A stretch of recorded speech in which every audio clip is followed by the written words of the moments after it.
Spéléosistan 2017. Une équipe internationale pour explorer le monde souterrain des montagnes du Kirghizistan. L'expédition était composée de spéléologues de France, d'Italie, du Royaume-Uni, de Belgique et des États-Unis d'Amérique. Le Kirghizistan est un État indépendant d'Asie centrale, limitrophe de la Chine, du Kazakhstan, du Tadjikistan, de l'Ouzbékistan. Depuis 1918, il faisait partie de l'Union soviétique jusqu'en 1991, date à laquelle il est devenu indépendant. Le Kirghizistan est un pays montagneux, avec une altitude moyenne de 2750 mètres, avec une grande chaîne dans le sud-est du pays, le Tien Shan, à la frontière avec la Chine, qui culmine à 7439 mètres au pic Pobedi, et avec la chaîne Fergana, qui le coupe d'est en ouest. Le campement a été établi dans un désert pierreux, avec des buissons épineux, à environ 1600 mètres. La vallée est très vaste, avec à gauche des collines calcaires basses où la grotte s'ouvre. Sur la droite, il y a des dunes impressionnantes, façonnées par le vent avec des bandes de couleurs contrastées. Au-delà de ces dunes, à l'horizon, s'élèvent les premiers sommets de la chaîne Tien Shan. Les tentes étaient à l'ombre d'un verger, près d'une source pérenne, et des ruines du village abandonné de Chadimir.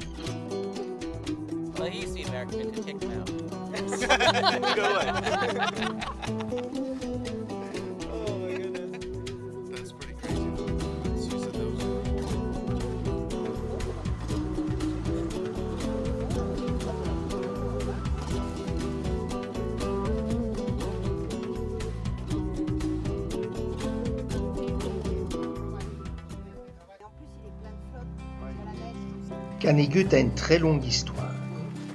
On doit la première description de cette grotte-mine à Avicenne, le grand scientifique persan vers l'an 1000 de notre ère. Les veines de plomb et d'argent ont été exploitées à différentes périodes depuis le VIe siècle après Jésus-Christ.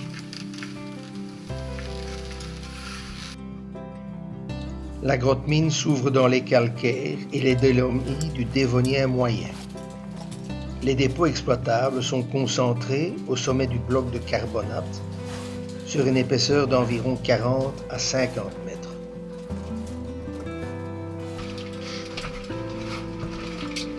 Okay.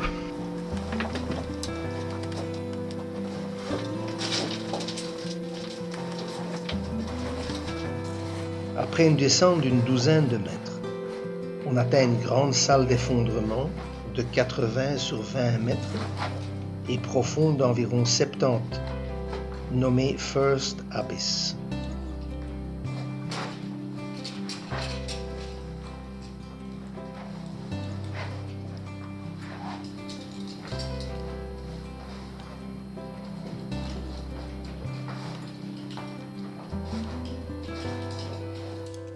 La salle nommée Second Abyss, un peu plus petite, est occupée par un grand cône de roche improductive, témoin muet de son utilisation comme une décharge.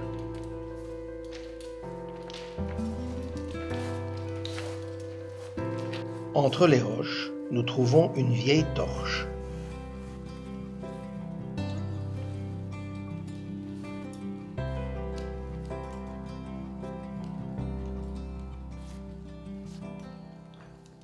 Il y a des traces évidentes de dissolution qui montrent la nature hypogénétique de la cavité.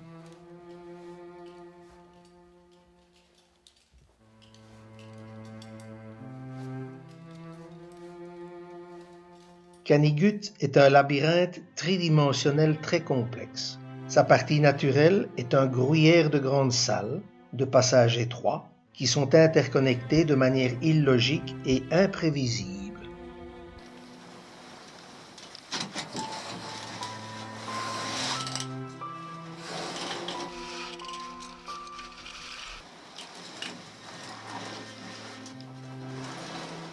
Les topographes russes des années 30 ont numéroté les salles naturelles vidées de leurs minéraux.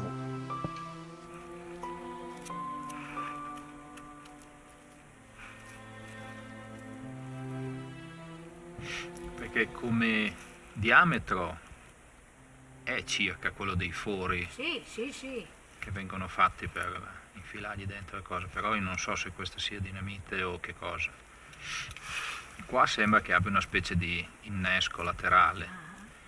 Poi qui sotto non si apre, quindi non so, non riesco a leggere cosa c'è scritto, ma magari sarebbe scritto Poi è in scritto caratteri cirillico, cirillici, quasi quindi non, certamente. probabilmente dinamite.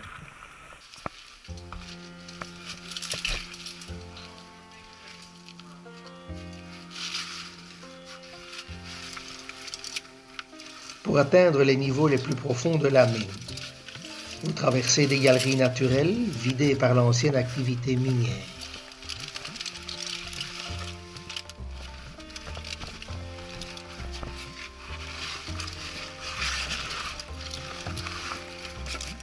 Les passages sont relativement étroits et couverts d'une poussière sombre omniprésente qui laisse un désagréable goût métallique dans la bouche.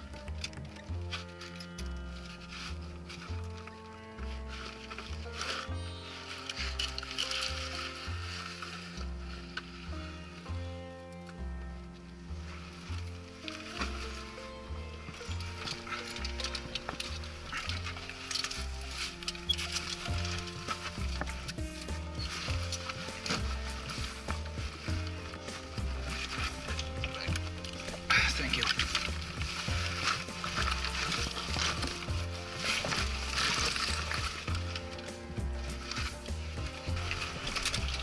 Yes. Yes. The other rope go in the gallery. We think that might be easier to just move all the way down?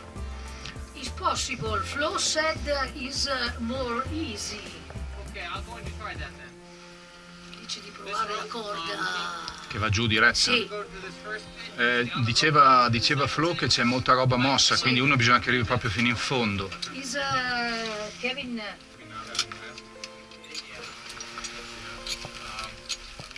Ben, Yes? just for this, don't go last. Why? Just because it might be a little interesting for you. You may want someone behind you to help if you need. Right, okay.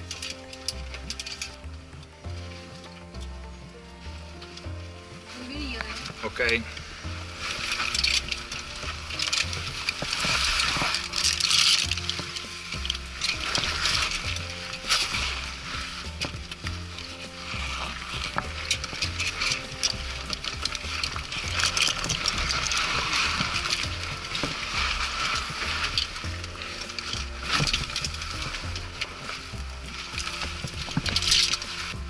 Ok. On y va. On y va. Right. Thank you.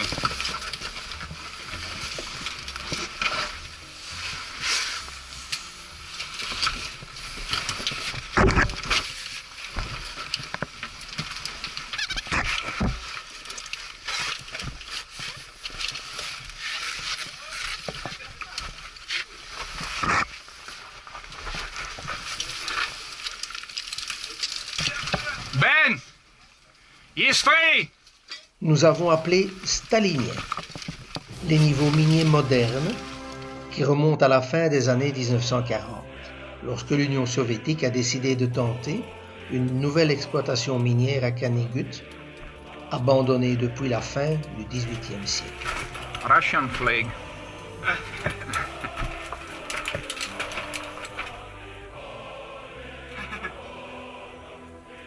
The God book. Have we put an entry in? Yes. Yes?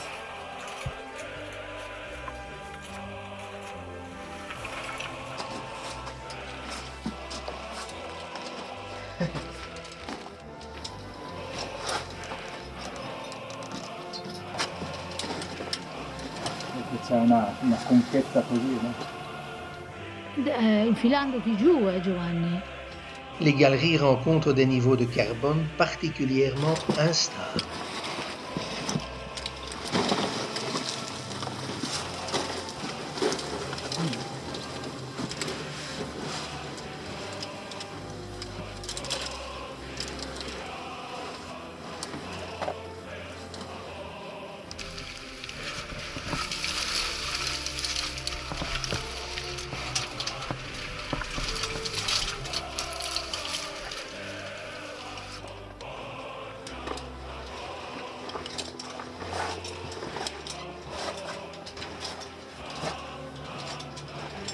Certaines portes régulaient la circulation de l'air le long de la galerie.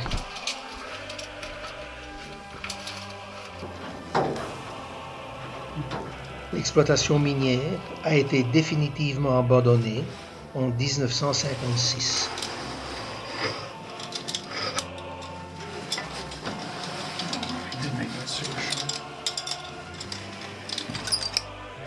On rappel.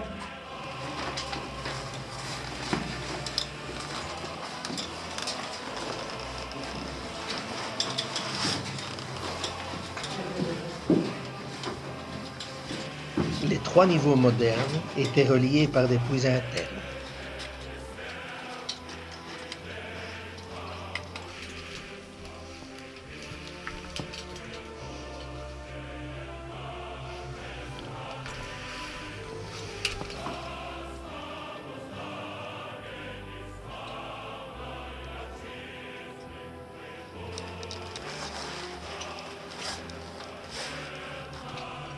Des panneaux d'avertissement signalent les galeries abandonnées. Les niveaux staliniens étaient reliés à l'extérieur par un puits d'environ 70 mètres. Nous l'avons inspecté grâce à des caméras.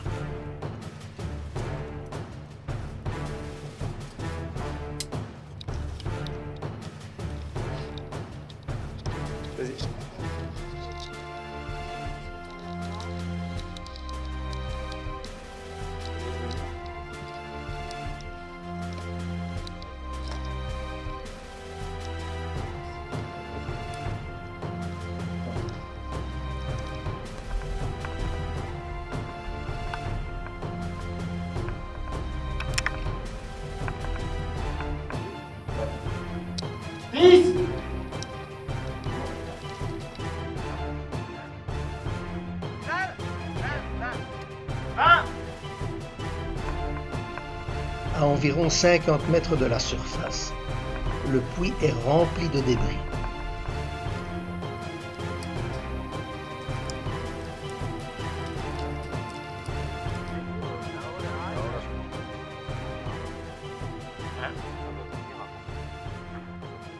Par contre, on voit bien qu'il n'y a rien.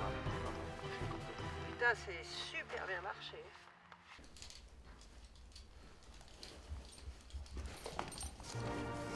Les sages ont caché tout l'or et l'ornement du monde dans différents endroits, et il n'est pas facile de les saisir.